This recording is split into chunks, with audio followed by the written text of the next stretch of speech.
Hello everyone. आज हम लोग बात करने वाले हैं 11th क्लास के फर्स्ट चैप्टर की। केमिस्ट्री का फर्स्ट चैप्टर शुरू कर रहे हैं, फर्स्ट यूनिट 11th क्लास की। कि जो बेसिक कॉन्सेप्ट है या टर्म्स हैं केमिस्ट्री में जो यूज होने वाले हैं उनके बारे में है। जो बेसिक कॉन्सेप्ट हैं, ये सारा कुछ पहली यूनिट सिर्फ और सिर्फ बेसिक कॉन्सेप्ट के बारे में बेटा। ये बेस है। जितनी केमिस्ट्री हम आगे पढ़ने वाले हैं ये उस पूरी केमिस्ट्री का बेस है। तो इनमें से बहुत कुछ तो हम लोग पहले पढ़ भी चुके हैं। जैसे शुरुआत करता हूँ कि केमिस्ट्री क्या है। केमिस्ट्री साइंस की वो ब्रांच है जो किसी भी सब्सटेंस की या मैटर समझ लो, उसकी केमिकल और फिजिकल प्रॉपर्टी के साथ डील करती है। यानी उसके अंदर कौन से केमिकल चेंज हो रहे हैं, कौन से फिजिकल चेंज हो रहे हैं, और पर्टिकुलर केमिकल चेंज के बारे में बात करते हैं कि जो केमिकल चेंज के साथ डील करे वो क्या है, केमिस्ट्री है बेटा। ठीक है, मतलब कोई चीज़ है उसका कलर चेंज हो रहा है, वो कैसे हुआ। ठीक है, दूध से दही कैसे बना। अब इन चीज़ों के बारे में डिस्कस करना, मतलब उसकी केमिस्ट्री को डिस्कस करना, उसकी केमिकल प्रॉपर्टीज को। वही ब्रांच क्या है जो इन चीज़ों की स्टडी करती है, वो क्या है, केमिस्ट्री है बेटा। और अब हम आते हैं टॉपिक्स पे कि इस यूनिट में क्या क्या कवर करना है। सबसे पहली चीज़ जो हमें इस यूनिट में कवर करनी है बेटा वो है कि मैटर क्या है। 9th क्लास में पढ़ चुके हो फर्स्ट यूनिट में कि मैटर होता क्या है। मैटर, सबसे पहली चीज़ क्या होगी हमारे पास, मैटर क्या है। Matter anything which occupy space. Matter को मैं क्या लिख सकता हूं, anything which occupies some space and have some mass। यानी मैटर क्या है, जिसके पास जो ऐसी कोई भी चीज, ऐसी कोई भी वस्तु जो कुछ ना कुछ स्थान घेरे और उसके पास कुछ ना कुछ मास होना चाहिए, उसका कुछ मास होना चाहिए। जैसे मैं भी एक वस्तु ही हूँ, मान लो एक थिंग हूँ कि मैं हूँ, ये मार्कर है, हर चीज़ इसका कुछ ना कुछ मास है। और अगर इसको मैं रखता हूँ हाथ पे तो ये इतनी जगह घेर रहा है मेरे हाथ पे, इतना कुछ स्पेस घेर रहा है, तो वो मैटर कहलाता है। मैटर को हमने क्लासीफाई किया था 9th क्लास में। तीन स्टेट्स पढ़ी थी, यानी स्टेट्स ऑफ मैटर। मैटर के बाद किसकी बारी आई थी, स्टेट्स ऑफ मैटर की। स्टेट्स ऑफ मैटर की बारी आई थी बेटा कि मैटर की स्टेट्स क्या क्या है। तो सबसे पहली स्टेट जो हमने पढ़ी वो क्या थी, सॉलिड स्टेट। दूसरी स्टेट जो हमने पढ़ी वो क्या थी, लिक्विड स्टेट। और तीसरी स्टेट जो हमने पढ़ी वो क्या थी, गैसियस स्टेट बेटा। सॉलिड, लिक्विड और गैस, तीनों की प्रॉपर्टीज क्या क्या है देखते हैं। सॉलिड, इसके पास डेफिनेट शेप एंड वॉल्यूम होती है। यानी इसकी शेप और वॉल्यूम क्या होती है, डेफिनेट, यानी कि फिक्स वॉल्यूम, फिक्स शेप होती है। इसके पास सब कुछ फिक्स है। लिक्विड की बारी आती है तो लिक्विड में क्या होता है, लिक्विड की शेप फिक्स नहीं होती लेकिन वॉल्यूम फिक्स्ड होती है। इसका मतलब क्या है, volume fixed but shape is not fixed. ठीक है, कहने का मतलब क्या है, लिक्विड को जिस बर्तन में डाल दो ये उसी की शेप ले लेता है, पानी को जिस बर्तन में डाल दोगे वो उसी की शेप ले लेगा, लेकिन वॉल्यूम उतनी रहेगी। 1 लीटर तो वो 1 लीटर ही रहेगा, वो 1 लीटर से कम नहीं हो जाएगा बेटा।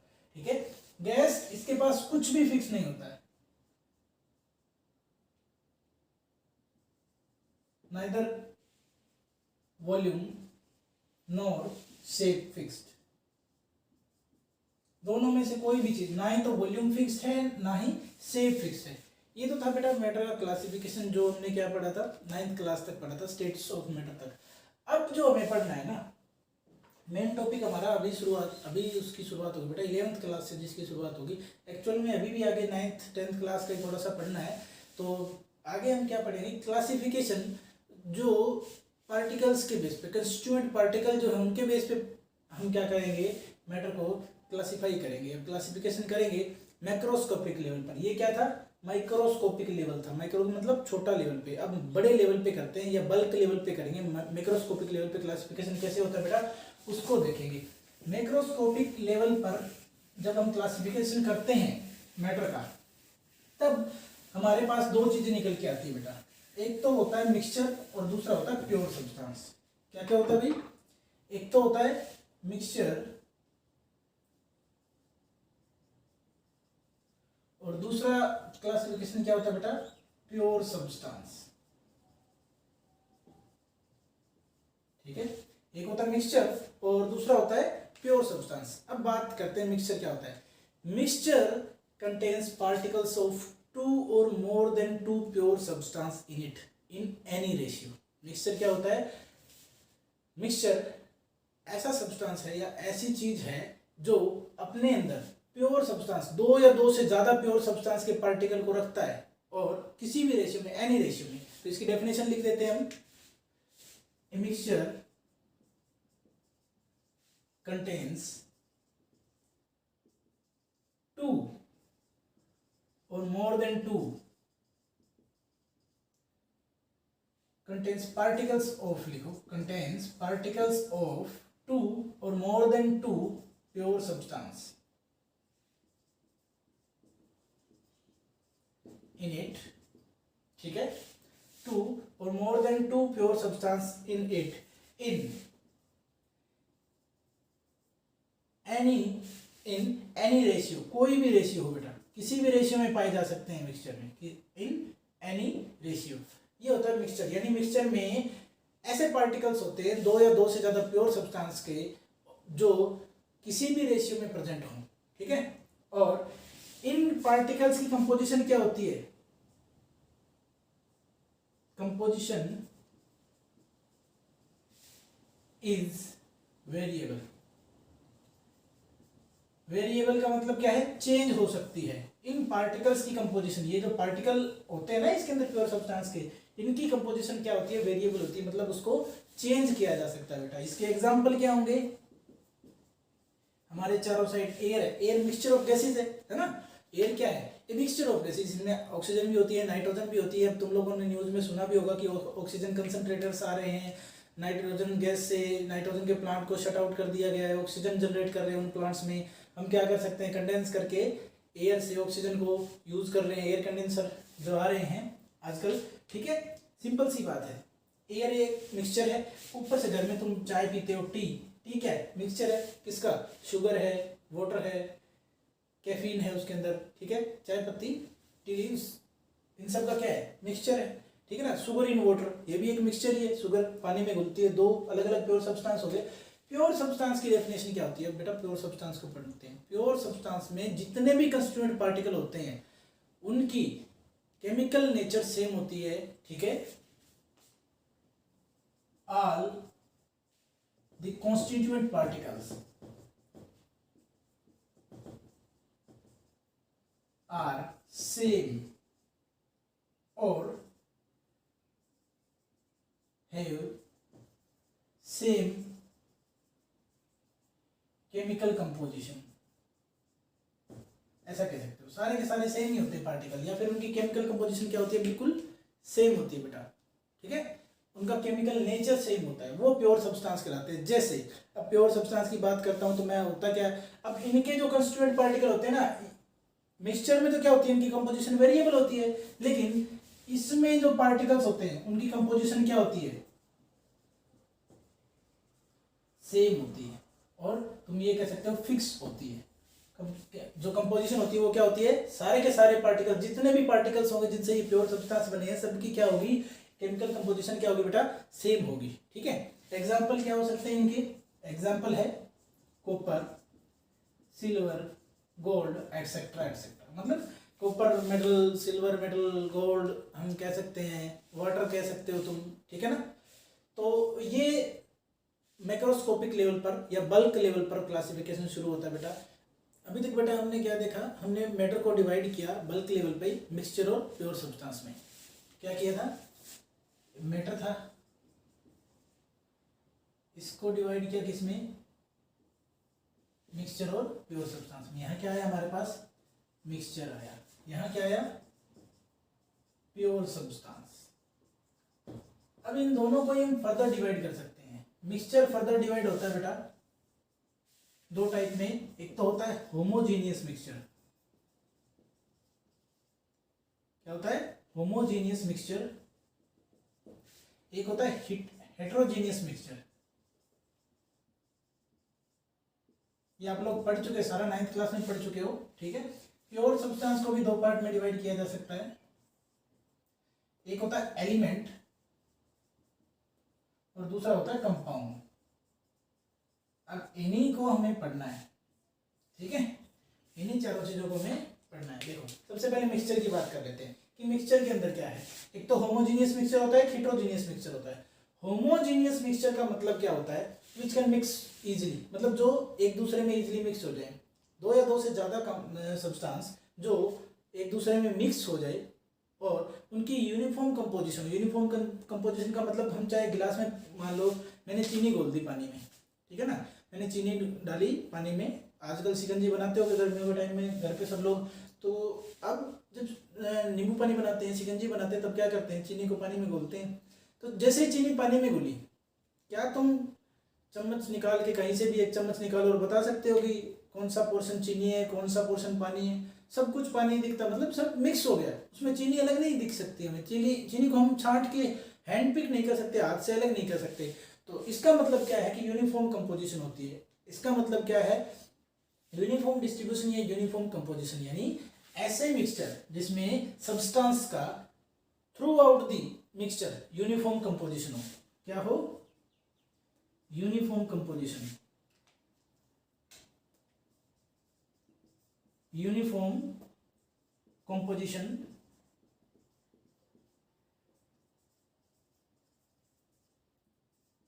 थ्रू आउट द मिक्सचर, यानी जितना भी मिक्सचर है उसमें से कहीं भी देख लो तो उनकी कंपोजिशन क्या मिलेगी, हमेशा यूनिफॉर्म मिलेगी बेटा। एग्जांपल मैंने बता दिया तुम्हें, शुगर का solution, sugar in water solution, यानी शुगर को पानी में घोल दो तो वो सॉल्यूशन किसका काम करेगा, होमोजेनियस मिक्सचर का काम करेगा बेटा, ठीक है। उसके बाद बारी आती है बेटा हेटेरोजेनियस मिक्सचर की। तो इसका जस्ट उल्टा होता है, इसके अंदर क्या होती है, नॉन यूनिफॉर्म कंपोजिशन होती है, नॉन यूनिफॉर्म कंपोजिशन, ठीक है। नॉन यूनिफॉर्म कंपोजिशन होती है मिक्सचर में सब्सटेंस की, और इसका मतलब क्या होता है कि आपस में थ्रू आउट दी मिक्स नहीं होते। इनको हम देख के या फिजिकल मेथड से बता सकते हैं कि ये अलग अलग है। जैसे मैं बताता हूं तुम्हें, चावल या दाल में कंकड़ मिलते हैं कई बार, हम हाथ से, घर पे मम्मी है हाथ से उनको अलग करती है ना, छांटते हैं पहले, तो उनको बोलते हैं कि क्या है, वो होमोजेनियस नहीं, वो हेटेरोजेनियस मिक्सचर्स हैं, ठीक है। जैसे शुगर प्लस सॉल्ट का मिक्सचर है, नमक और चीनी को आपस में मिला दो, तुम्हें पता है चीनी के दाने बड़े होते हैं तो तुम चीनी को इजीली पिक आउट कर सकते हो, ठीक है। ये क्या है, एग्जांपल है किसका, हेटेरोजेनियस मिक्सचर का। हेटेरोजेनियस का मतलब क्या, नॉन यूनिफॉर्म कंपोजिशन होगी बेटा, ठीक है। अब इसके बाद प्योर सब्सटेंस की बारी आती है कि प्योर सब्सटेंस में एलिमेंट्स क्या होते हैं बेटा। एलिमेंट्स क्या होते हैं, जिनके पार्टिकल्स सिर्फ एक ही टाइप के एटम से बने हो, ठीक है। particles made up of only one type of atom, सिर्फ एक टाइप के एटम से जो पार्टिकल्स बने होते हैं, ऐसे सब्सटेंस को हम क्या बोलते हैं, एलिमेंट बोलते हैं। यानी एलिमेंट एक ऐसा सब्सटेंस है जिसके पार्टिकल्स जो है, जिसके कंस्टिट्यूएंट पार्टिकल जो है, जिनसे वो बना है, वो सिर्फ एक ही टाइप के एटम से बने होंगे। जैसे एग्जांपल के तौर पे मैं लिख सकता हूं, हाइड्रोजन एलिमेंट है, नाइट्रोजन एक एलिमेंट है, ऑक्सीजन एक एलिमेंट है, फ्लोरीन एक एलिमेंट है। ये सारे पीरियोडिक टेबल के सारे एलिमेंट इसके एग्जांपल हो जाते हैं बेटा, ठीक है। उसके बाद बारी आती है बेटा कंपाउंड्स की। कंपाउंड्स क्या होते हैं, कंपाउंड क्या होते हैं, जब एक से ज्यादा एलिमेंट, यानी जब दो या दो से ज्यादा एलिमेंट, ऐसे लिखो, दो या दो से ज्यादा, व्हेन टू और मोर देन टू एटम्स या एटम्स ऑफ डिफरेंट एलिमेंट्स, यानी टू और more than two atoms of different elements combine, different elements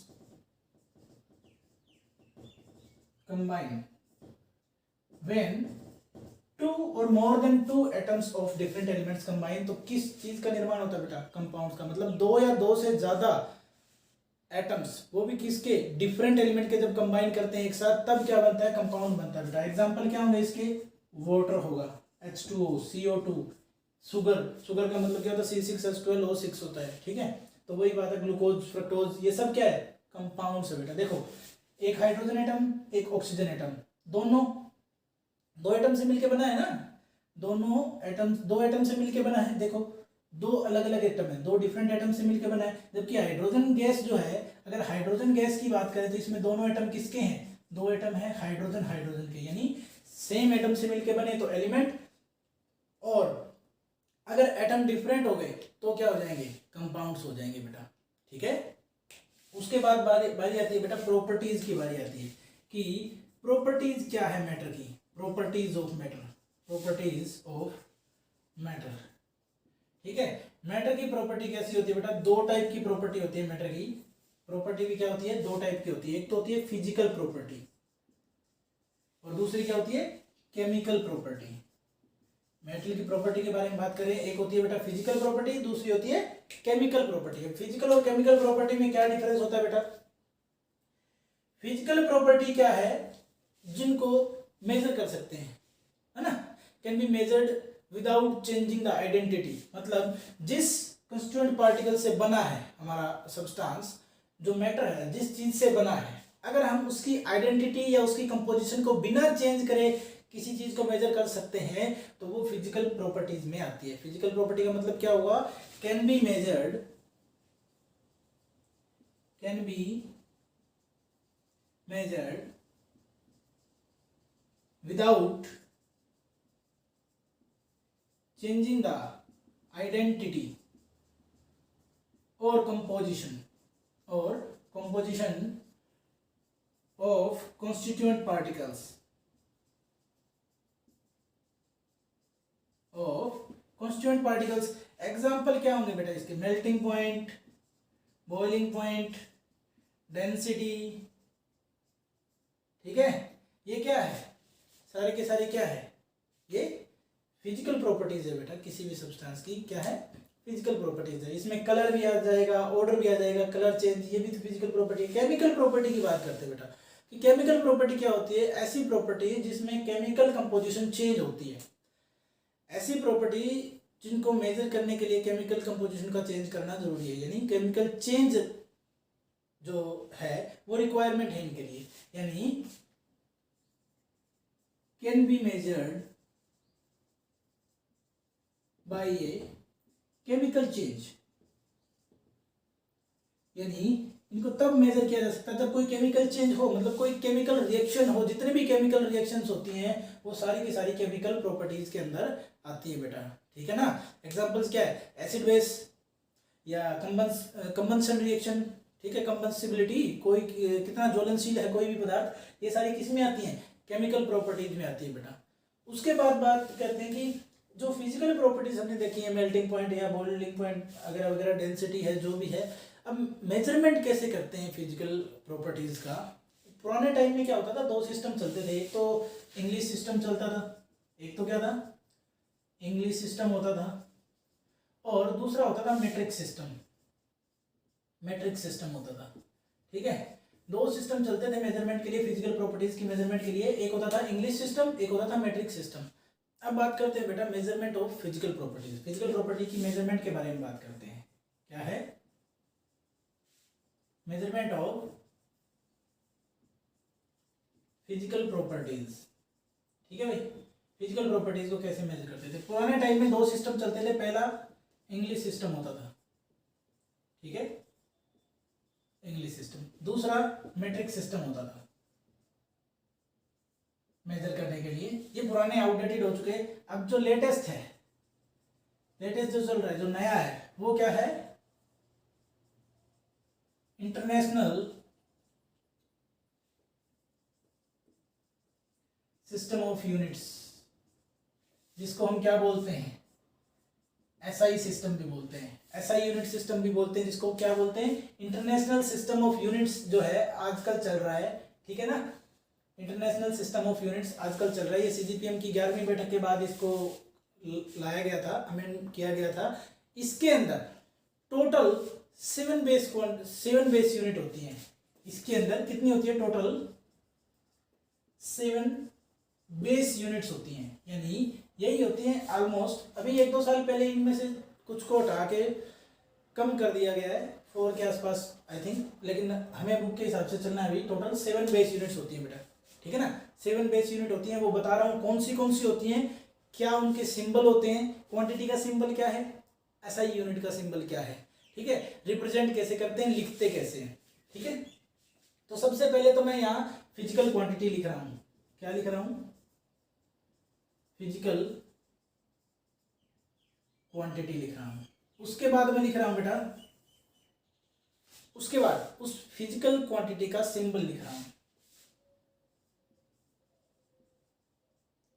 symbol of quantity, यानी उस फिजिकल क्वांटिटी का सिंबल क्या है, उस किस सिंबल से उसको रिप्रेजेंट करते हैं, ठीक है।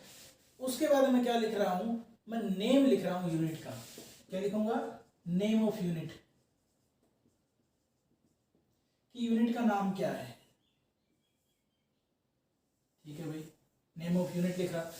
उसके बाद आएगा हमारे पास सिंबल ऑफ एसआई यूनिट, यहां क्या आएगा लास्ट में, symbol of SI unit, symbol of SI unit. ये 7 बेस यूनिट है बेटा, ये तो आपको याद होनी ही चाहिए, ठीक है। जिसमें सबसे पहली जो आती है वो है बेटा लेंथ, किसी भी चीज की लेंथ को कैसे मापते हैं। अब लेंथ को हम किससे डिनोट करते हैं, एल से डिनोट करते हैं। लेंथ को किससे डिनोट किया जाता है, स्मॉल एल से, ठीक है ना। ये सिंबल हो गया इस क्वांटिटी के लिए। यूनिट क्या है, लेंथ की यूनिट होती है बेटा मीटर, ठीक है, मीटर। जब जाते हैं ना कपड़े की दुकान पे जाते हैं, फिर बोलते हैं ना 2.5 मीटर कपड़ा दे दे, 3 मीटर कपड़ा दे दे, 5 मीटर दे दे, 5.25 मीटर दे दे।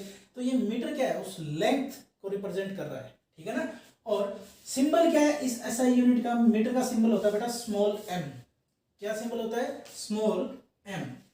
सेकेंड यूनिट हमारे पास क्या है, जो सेकेंड बेस यूनिट है वो क्या है, मास, क्या है बेटा, मास को किससे रिप्रेजेंट किया जाता है बेटा, मास को m से रिप्रेजेंट किया जाता है, स्मॉल m से। मास का सिंबल है, ये क्वांटिटी का सिंबल है, मास m लिखते हैं ना, स्मॉल m लिखते हैं मास के लिए। अब मास के लिए जो यूनिट है वो कौन सी होती है, मास को रिप्रेजेंट किया जाता है बेटा किलोग्राम में, किसमें, किलोग्राम में। ऐसा यूनिट क्या है मास के लिए, किलोग्राम है, मास की ऐसा यूनिट क्या है, किलोग्राम है। और किलोग्राम का सिंबल क्या होगा, स्मॉल के जी, यानी के जी। ये तो सबने देखा होगा ना, सब्जी लेके जाते हो तो 1 किलो 2 किलो 3 किलो, तो वो किलोग्राम ही है बेटा। तीसरी चीज क्या है, तीसरी यूनिट क्या है, टाइम। तीसरी यूनिट क्या है बेटा, टाइम। टाइम को रिप्रेजेंट करते हैं बेटा स्मॉल टी से, ठीक है। और इसकी ऐसा ही यूनिट क्या होती है, second, 1 second 2 second, small S से रिप्रेजेंट किया जाता है बेटा, स्मॉल एस से रिप्रेजेंट किया जाता है सेकेंड को, ठीक है ना। ऐसा यूनिट क्या है, सेकेंड, उसका सिंबल क्या है, स्मॉल एस, ठीक है। उसके बाद आता है इलेक्ट्रिक करंट, फोर्थ यूनिट क्या होती है, electric current. Electric current, electric current को रिप्रेजेंट किससे करते हैं, आई से, आई बड़ा, ठीक है ना, कैपिटल लेटर्स में आई, ठीक है, कैपिटल लेटर्स में आई लिख दो तो हम इलेक्ट्रिक करंट को रिप्रेजेंट करते हैं इससे, ठीक है। अब इसकी जो एसआई यूनिट होती है वो क्या होती है, एम्पियर, क्या होती है, एम्पियर होती है बेटा। और एम्पियर को किससे डिनोट किया जाता है, ये कैपिटल ए से डिनोट करते हैं बेटा, इसको कैपिटल ए से डिनोट करते हैं एम्पियर को। एम्पियर जो एसआई यूनिट है उसको, उसका सिंबल क्या होगा, कैपिटल ए। उसके बाद थर्मोडायनेमिक टेम्परेचर, पांचवी यूनिट क्या है, थर्मोडायनेमिक टेम्परेचर। थर्मोडायनेमिक टेम्परेचर को किससे डिनोट करते हैं बेटा, इसको कैपिटल टी से डिनोट किया जाता है। मतलब इसका सिंबल क्या है इस क्वांटिटी का, हम थर्मोडायनेमिक टेम्परेचर किससे लिखते हैं, टी से डिनोट करते हैं जब भी करते हैं। इसकी एसआई यूनिट क्या होती है बेटा, केल्विन होती है, क्या होती है, केल्विन होती है, ये लो भाई, इसकी एसआई यूनिट क्या होती है, केल्विन होती है बेटा, के से रिप्रेजेंट करते हैं इसको, ठीक है। उसके बाद छठी क्वांटिटी, छठी क्वांटिटी क्या होती है बेटा, अमाउंट ऑफ सब्सटेंस, यानी छठी फिजिकल क्वांटिटी क्या है, किसी भी सब्सटेंस का अमाउंट, अमाउंट ऑफ सब्सटेंस, यानी किसी भी सब्सटेंस में कितना अमाउंट है, उस अमाउंट को रिप्रेजेंट करते हैं किससे, अमाउंट। अमाउंट का मतलब क्या होता है, इसको रिप्रेजेंटेशन क्या है, सिंबल क्या है इसका, एन, स्मॉल एन है, ठीक है। इसको रिप्रेजेंट करते हैं हम, ऐसा यूनिट क्या है, मोल है इसकी। और मोल को रिप्रेजेंट कैसे किया जाता है, सिंबल क्या है, MOL, स्मॉल लेटर्स में MOL, मोल लिखा जाता है बेटा। एन इसका सिंबल होता है, लिखा कैसे जाता है, मोल। ठीक है, अब लास्ट 7वीं और लास्ट बेस यूनिट क्या होती है बेटा, ये होती है ल्यूमिनस इंटेंसिटी। क्या होती है, luminous intensity. Luminous intensity LUMINOUS, luminous intensity होती है बेटा। ल्यूमिनस इंटेंसिटी को किससे डिनोट किया जाता है, IV से, IV से डिनोट किया जाता है। ठीक है, और जो इसकी SI यूनिट है उसका नाम क्या है, कैंडेला। क्या नाम है, कैंडेला, CANDELA, कैंडेला इसकी SI यूनिट का नाम है। और सिंबल क्या है बेटा, small c small d, small c small d, CD candela unit का सिंबल है बेटा। ये हमारी total international system of units में यानी SI सिस्टम में टोटल 7 बेस यूनिट्स होती हैं बेटा, ये सारी वही हैं। लेंथ L रिप्रेजेंट करते हैं, मीटर SI यूनिट होती है, मीटर को रिप्रेजेंट किया जाता है M से। मास को स्मॉल m से रिप्रेजेंट करते हैं, किलोग्राम इसकी SI यूनिट होती है, kg से रिप्रेजेंट करते हैं। टाइम स्मॉल t से रिप्रेजेंट करते हैं, सेकंड इसकी SI यूनिट होती है, स्मॉल s से रिप्रेजेंट की जाती है। इलेक्ट्रिक करंट को रिप्रेजेंट करते हैं बेटा कैपिटल I से, यूनिट होती है इसकी एम्पियर, और एम्पियर को रिप्रेजेंट करते हैं कैपिटल A से। उसके बाद थर्मोडायनामिक टेम्परेचर को कैपिटल T से रिप्रेजेंट करते हैं बेटा, यूनिट होती है थर्मोडायनामिक टेम्परेचर की केल्विन, और केल्विन को K से रिप्रेजेंट किया जाता है। अमाउंट ऑफ सब्सटेंस को रिप्रेजेंट करते हैं बेटा स्मॉल n से, और इसकी SI यूनिट होती है मोल, मोल को रिप्रेजेंट करते हैं MOL लिख के स्मॉल लेटर्स में MOL।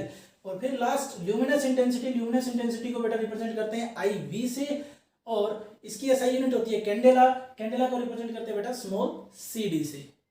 ठीक है, इसके बाद मिलेंगे बेटा हम लोग नेक्स्ट लेक्चर में, तब तक इसको याद करो, पढ़ो इसको अच्छे से, इसके नोट्स बनाओ, फेयर कॉपी में आपके इसके नोट्स प्रिपेयर कर लो और इसको रिवाइज करो।